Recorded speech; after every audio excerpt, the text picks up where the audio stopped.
Меня зовут начальник управления по нефтегазовым проектам за пределами Республики Татарстан Ябаров Рафаэль.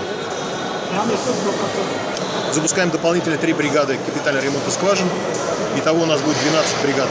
В середине ноября у нас будет 12 бригад капитальный ремонт скважин. Наша основная задача — это ремонт скважин и повышение добычи нефти. Ну, и кроме этого у нас здесь представлены у нас наши основные услуги и товары.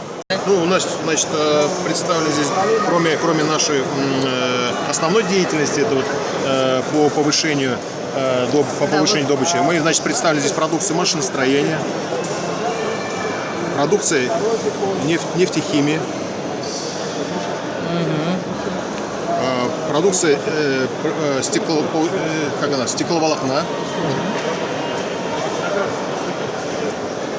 Для производства шин, да? Шин, да, шины тогда, тоже шин. Вот. Ну, в принципе, каталог вот основной.